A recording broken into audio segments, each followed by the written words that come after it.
लखनऊ, जहां एक तरफ प्रदेश के मुख्यमंत्री योगी आदित्यनाथ हमेशा प्रदेश के लोगों के चेहरे पर मुस्कान के लिए अपने अधिकारियों को दिशा निर्देश दिया करते हैं कि चाहे कोई गरीब हो या अमीर, किसी के साथ अन्याय ना हो, लेकिन राजधानी लखनऊ का हाल कुछ अलग ही दिख रहा है। लखनऊ के महानगर के न्यू हैदराबाद की रहने वाली पीड़िता मीनाक्षी गोयल ने कई बार थाने में तहरीर दी।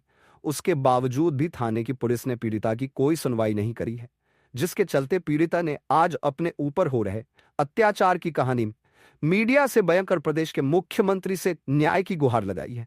पीड़िता की माने तो उनके रिश्ते में भांजी ने जो फ्लैट उनका है, उसकी नकली वसीयत बनाकर उक्त फ्लैट पर कब्जा करना चाहती है। साथ ही कहा, इस साजिश में उनका साथ एक वकील दे रहा है जो कि उसके साथ मिलकर मुझे मेरी पैतृक संपत्ति से बेदखल करना चाहता है। साथ ही पीड़िता ने यह भी बताया है कि उनके फ्लैट पर रहने वाले किराएदार के द्वारा यह जानकारी मिली है कि जिस फ्लैट में वह रह रहे वह उनका नहीं है, जिसके चलते उनके मकान में रह रहे किराएदार मकान खाली कर रहे हैं। साथ ही उनकी भांजी तरह तरह से पीड़िता को फ्लैट खाली करने के लिए धमकी भी दे रही है। इन सब से परेशान होकर पीड़िता ने थाने में शिकायत दी कि लेकिन पीड़िता की कहीं सुनवाई नहीं हो रही। मीनाक्षी गोयल। मीनाक्षी, ये क्या मामला है जो आप यहाँ आए हैं? हम यहाँ पे इसलिए आए हैं कि 16 जुलाई 24 को हमारे पेंट हाउस का कब्ज़ा कर लिया हमारी भांजी ने, और ये प्रॉपर्टी मेरे पापा की है, लेकिन दीदी मेरी बड़ी थी नीलू मीना जी, उनका स्वर्गवास हो गया है। उसके बाद से उनकी बेटी और दामाद लक्ष्मण ये लोग पीछे पड़े हुए हैं। पेंट हाउस में भी कब्ज़ा करा लिया है, और जो फ्लैट हमको दिया गया है उसमें इन्होंने मेरे पापा का नाम गलत कर दिया है, और ये किसी वकील को जो है मेरा पेंट हाउस इन्होंने गिफ्ट डीड कर दिया है, जो कि वसीयत के हिसाब से नहीं किया जा सकता है। ये बिल्कुल गलत है। ये कौन लोग हैं जो आपके यहाँ कब्जा करके बैठे हैं? जो कब्जा करके बैठे हैं वो एक वकील हैं। भांजी आई थी सबसे आगे कब्जा करने के टाइम पे 30-40 आदमी लेके, और पुलिस वाले भी खड़े हुए थे, लेकिन उन लोगों के सामने सब कुछ हुआ। वो हमको यही कहते रहे, आप कोर्ट का ऑर्डर लाइए, कोर्ट का ऑर्डर लाइए। मेरी रिपोर्ट तक नहीं लिखी गई।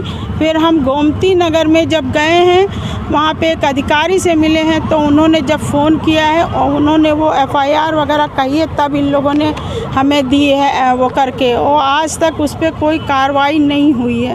कोर्ट में मेरा केस भी चल रहा है, सिविल कोर्ट में। बोलिए, अभी क्या मामला है आपका? अभी भी क्या कहते हैं, अभी उन्होंने जो है, अब मुझे पता चला मेरे किराएदार जो रह रहे थे उनको फ़ोन किया गया कि वो इस फ्लैट के ओनर बदल गए हैं। तब उन्होंने मुझे बताया कि वो ओनर कह रहे हैं कि वो मेरा फ्लैट है, आपका नहीं है। तो अब हमारे किराएदार भी छोड़ के जाने को कह रहे हैं, और ये जो है ये लोग फिर उस फ्लैट पे भी कब्ज़ा करना चाह रहे हैं। कौन लोग हैं ये लोग? ये जो फ़ोन आया मेरे किराएदार को, वो कामनी ओझा नाम की वकील का आया।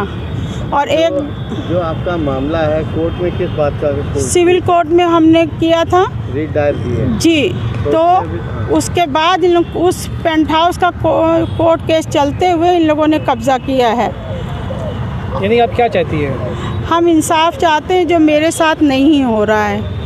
हमको योगी आदित्यनाथ की सरकार है, जो महिलाओं के साथ भी, सबके साथ भी शायद न्याय होता है। क्या कहना चाहेंगे योगी आदित्यनाथ? नहीं, हमारे साथ कोई न्याय नहीं हुआ। हमने सब जगह एप्लीकेशन भी दी है, रिपोर्ट बाद में वो अधिकारी महोदय ने लिखवाई। और क्या कहते हैं, अब उस मेरे फ्लैट पे भी कब्ज़ा करना चाह रहे हैं ये लोग। जो है किराएदार भाग जाएंगे, वो गुंडे ला के फिर से उस पर कब्ज़ा कर लेंगे, हम कहीं के नहीं रह जाएंगे। क्या धमकी भी आ रही है आपको? हाँ, पहले शुरू में बहुत अननोन कॉल्स आई थी हमारे पास, इस समय पे नहीं आए। इस समय हमारे किराएदार को 2-3 लोगों ने कॉल किया, और उन्हीं ने जो है मुझे इन्फॉर्म किया कि किराएदारी कोई बदल रही। वो कह रही हैं हमारे किराएदार से कि आप जो है इसका जो एग्रीमेंट होता है किराएदारी का, तो वो आप हमसे करिए, उनका ये कहना है। और उसमें कागज़ में दिखाया कि उनका कब्जा आपकी संपत्ति को लेकर के जो है उन लोग जो है कब्जा करने की कोशिश कर रहे हैं और आपको मारने की धमकी दे रहे हैं। जी हाँ, हमारी जान खतरे में है। हमने इसके लिए जो है हम बहुत दौड़ भाग कर रहे हैं, लेकिन हमारी कहीं सुनवाई नहीं हो रही है। ठीक।